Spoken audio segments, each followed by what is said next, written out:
there was a panel on, I think it was titled "The Future of Grading." So Yes. it was a 4-person panel. You had, and I'll see if I can get everyone's name right. I think you had Andy Broom from CSG. You had Peter Steinberg from SGC. You had Kevin Linane, he's the president of PSA. And then you had also Jeremy Murray, the president of Beckett. So you had the big 4 grading companies and all of their leaders on the stage talking about the future of grading. What were you there for that whole panel? Because I came in, but I only caught the second half. Were you there the whole time? I was there for the whole panel. I thought it was a great panel to listen in on. I thought at the end, some of the questions that were asked to them were some good questions. For instance, the gentleman spoke about population control. Listen, I just want to say this. They buried that. For all you guys out there that think they're controlling population in a certain way like that, or how about that they're giving boxes, and Panini and Topps are giving certain boxes to certain people to open that have the hits in it. Listen, there's too much action, too much going on. There would be such delays on things if these type of things were taking place in the hobby constantly.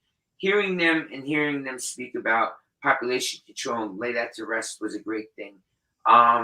Hearing them talk about, though, and what they're trying to do and catch up the backlog, I believe you heard about that. I like the idea that PSA is saying to us that, they're going to do 80% of that and only 20% of the new cards, if I understood that correctly, Jeremy. Yeah, that was it. Say, correct? Yep. So that's one thing I walked away questioning, though. I did a little bit. Is that what's really taking place? Because, Jeremy, I'm grading cards now for $90. I'm getting them back awfully quickly. A lot of people are grading as well. Well, how are we getting them back so quickly if we're working on 80% of the backlog? Yeah. So there's a question I ask myself. But look, overall, these guys, you hear the technology they're entering into this space. Did we hear Beckett about buying new technology? Did they talk about buying? What was the technology about? The scanning of the technology by being able to grade a card, correct? What I understood, Beckett has made 2 acquisitions. I think one closed, one is at the like LOI stage, but they've acquired a company called Knox, and Knox is going to be the new sort of collector experience platform for Beckett. It will be the new website as well. Beckett's website is being completely overhauled. I do believe they expect to have the new site out and fully functional within 3 months. It's also going to be, so they also announced a vault, which, everyone's getting into the vault game now. And they also announced that along with Knox, they have another thing that came with Knox is this NFT technology, where if you have a card in the Beckett vault, it's graded in their vault, they will now issue you an NFT for that card. And that NFT is going to be in the form of a QR code. So if you scan the QR code, it will take you to the card. You can now sell that, I believe you can now sell that NFT for either cash or crypto. Crypto, they're going to be using OpenSea as a marketplace. And if you sell your NFT, you've now sold the card underlying it as well. So it's basically the NFT has become a form of title or a form of deed to the card, which, I actually said that on this show several months ago, that's how I can see NFTs attaching to cards. And I wasn't alone thinking of that. Some people are way ahead of me and actually are making it happen, such that they've even had a liquidity event and sold their business to Beckett. So congratulations to Knox. It's NOXX. Congratulations to Knox for that. And then they've also acquired DoDilly, which I think is what you're talking about, right? Yeah. So DoDilly, yeah, you take a picture of the front and the back of your card with your phone. It uploads to their app, their back end. They process it and they pre-grade the card remotely based on images you send them. And they use terminologies like a heat map, Doppler radar sort of imaging that this technology can produce. So I'm still not, I need to see it to really believe it, but I'm not saying it isn't happening. I'm just saying I can't in my own head understand how you can grade a card on surface based on images, but they say they can do it. So I guess we'll see.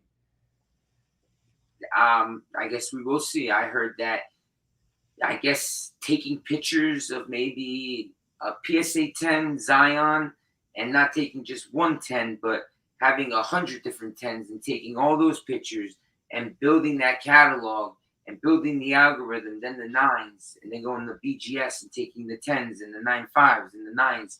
I guess if you start taking multiples of these, the algorithm gets smarter over time. It can start to, recognize those things. Listen, I'm intrigued by that, though. At the end of the day, Jeremy, I would love to pull out my phone right then and there and know the grade of the card I'm going to get. I mean, who wouldn't want to see that? I think it's awesome that we're thinking about those things. But it's always going to have a parameter. It can't be perfect.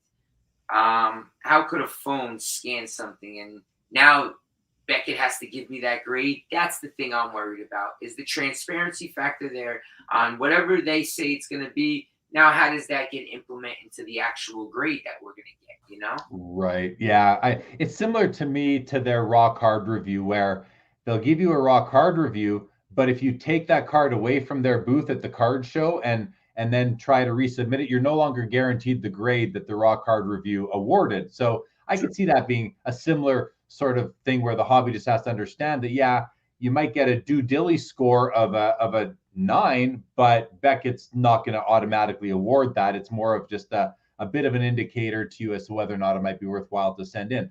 Who knows what's going to come of that?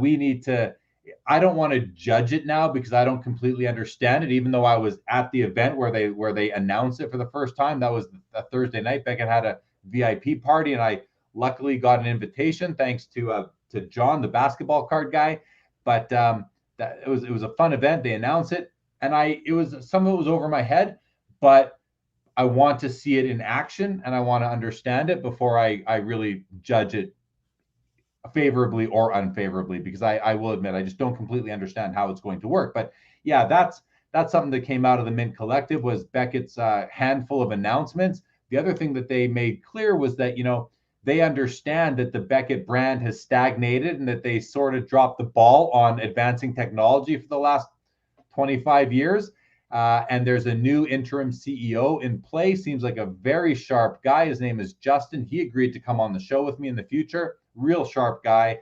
Really impressed me. So, I think that they're going to be able to not only salvage the brand to the degree that it needs to be in respect for Dr. Beckett, who created it, and in respect to the hobby, because the Beckett brand is synonymous with the hobby for so many of us. The fact that they are actually kind of realizing that they let it slip a bit and it's time to get it back to the stature that it has been at for so long and deserves to be at gives me faith that they will make that happen. Hopefully they will. And that brand will continue to live on. And speaking of Dr. Beckett, he will be my guest tomorrow night on Collectible Live. And we're going to go over the Mint Collective from his perspective. We're going to talk about the Beckett rebrand and the launch and the announcement. So if anyone's interested to hear, now keep in mind, Dr. Beckett has not owned Beckett for 15 years, I think 17 years now. So if anyone's interested in his thoughts on what's been going on with the brand, I don't know how in-depth he'll get, but I'm sure he'll talk a little bit about it because he's aware of the directions that they're moving, as well as the Mint Collective overall. I saw him there. He was there the whole time. So we'll get his perspective on that tomorrow on Collectible Live. I'll just throw that up on the ticker right now. Collectible Live tomorrow, 7 o'clock Eastern on their YouTube channel, which is youtube.com/collectible app.